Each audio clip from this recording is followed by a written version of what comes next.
اب یہ لفظ حجت ہے. عزیزان گرامی، ہمارا عقیدہ یہ ہے کہ اللہ نے جتنے انبیاء، مرسلین، ائمہ بھیجے ہیں وہ سب مرد ہیں، لیکن نبوت و امامت کے لیے مرد ہونا شرط ہے، عصمت کے لیے، ولایت کے لیے اور حجت ہونے کے لیے مرد ہونا شرط نہیں ہے. نہیں پہنچا پایا، سب کی توجہ ہو. انبیاء، مرسلین اور ائمہ سب مرد ہیں، یعنی اللہ نے شرط رکھی ہے کہ صرف مردوں کے اندر نبی بھیجے گا، رسول بھیجے گا اور امام بھیجے گا، لیکن عصمت کے لیے، معصوم ہونے کے لیے مرد ہونا شرط نہیں ہے. ولایت کے لیے مرد ہونا شرط نہیں ہے، حجت ہونے کے لیے مرد ہونا شرط نہیں ہے. جناب مریم، جناب سیدہ معصومہ بھی ہیں، اور جناب فاطمہ الزہرا ولایت بھی رکھتی ہے، اور جناب سیدہ حجت بھی ہیں. لیکن آپ لوگوں نے بہت گھبرا کے سنا، اس لیے مجھے امام حسن عسکری علیہ السلام کی حدیث کا سہارا لینا پڑے گا.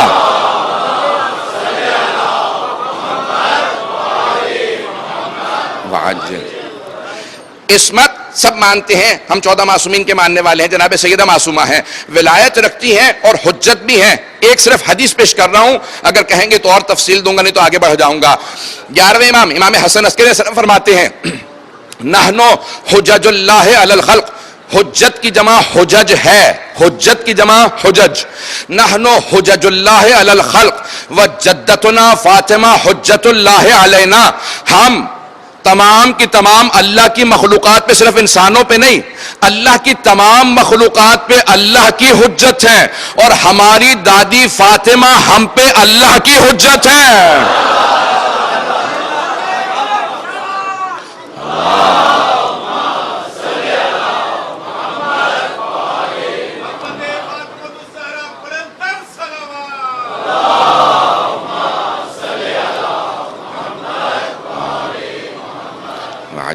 عزیزان گرامی، جناب فاطمہ الزہرا سلام اللہ علیہا ولایت بھی رکھتی ہیں اور حجت بھی ہیں، اور ولایت عصمت کے لیے، حجت ہونے کے لیے نبی اور امام ہونا شرط نہیں ہے. جناب سیدہ کی عظمت سے متعلق بہت زیادہ احادیث ہیں، لیکن اب میں تفصیل میں نہیں جاؤں گا. صرف ایک حدیث ہے جناب ختمی مرتبت صلی اللہ علیہ وآلہ وسلم کی.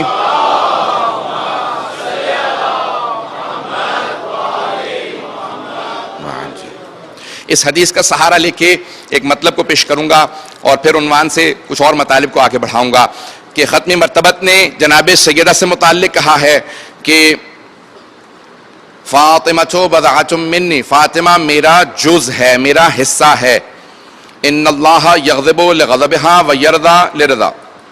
خداوند متعال فاطمہ کے راضی ہونے سے راضی ہوتا ہے اور غضبناک ہونے سے غضبناک ہو جاتا ہے. یہ حبیب خدا کی حدیث بہت مستند حدیث ہے.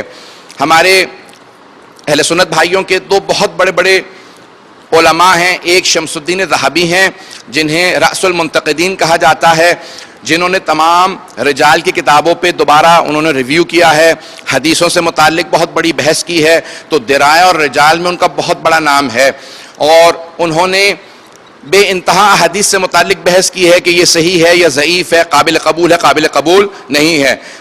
امام شمس الدین ذہبی نے بھی اس حدیث کو مستند قرار دیا ہے، صحیح قرار دیا ہے، اور فرماتے ہیں کہ حبیب خدا نے فرمایا ہے کہ خدا فاطمہ کے راضی ہونے سے راضی ہوتا ہے اور جناب سیدہ ہی کے ناراض ہونے سے خدا ناراض ہوتا ہے. دوسرا نام ہے امام فخر الدین رازی کا، جو مفسر ہیں. قرآن کے 30 جلدوں میں انہوں نے تفسیر قرآن لکھی ہے. بات واضح ہو رہی ہے سب لوگوں کے لیے؟ مفسر قرآن ہے اور ان کو امام المشککین کہا جاتا ہے. انہوں نے بے انتہا بحث کی ہے کلام کی روح سے اور بہت بڑے مفسر ہیں. انہوں نے بھی اس حدیث کو قبول کیا ہے. اب یہ دو بہت بڑے نام ہیں جن کو میں نے شاہد کے طور پہ پیش کیا ہے کہ یہ دونوں مانتے ہیں کہ حبیب خدا نے فرمایا کہ فاطمہ میرا جز ہے، اللہ فاطمہ کے راضی ہونے سے راضی ہوتا ہے، ان کے غضبناک ہونے سے غضبناک ہوتا ہے. جب سب نے مان لیا تو میں سب سے سوال کروں گا کہ آیا جب آپ لکھ رہے تھے کہ حبیب خدا نے فرمایا ہے کہ اللہ راضی ہوتا ہے اس سے جس سے فاطمہ راضی ہو جائے، اور اللہ ناراض ہوتا ہے اس سے جس سے فاطمہ ناراض ہو جائے، تو سمجھ میں آ رہا تھا لکھ کیا رہے ہیں؟ سارے لوگ کوشش یہ کرتے ہیں کہ اللہ راضی ہو جائے، یعنی ہم سب لوگ رضی اللہ عنہ بن جائیں۔ انبیاء کا درجہ بہت بلند درجہ ہے، وہ اللہ کی رضا میں راضی رہنے کی کوشش کرتے ہیں۔ اگر میں پہنچا پاؤں، وہ یہ کوشش نہیں کرتے کہ اللہ کو راضی کریں، وہ جانتے ہیں اللہ راضی ہے تبھی اس نے ہمیں نبی بنایا ہے۔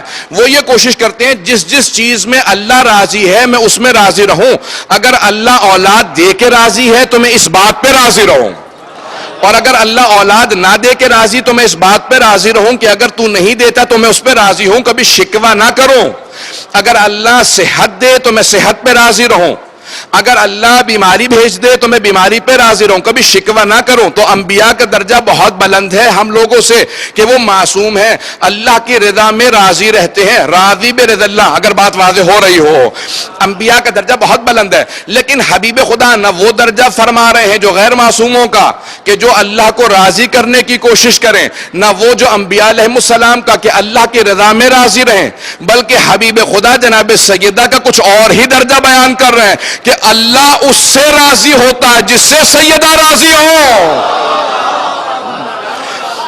اللہ اس سے غضبناک ہوتا ہے جس سے سیدہ غضبناک ہو۔ تو پورا فلسفہ سمجھ میں آ جاتا ہے پورے دین کا کہ اگر اللہ کو راضی کرنا چاہتے ہو تو جناب سیدہ کو راضی ضرور رکھو۔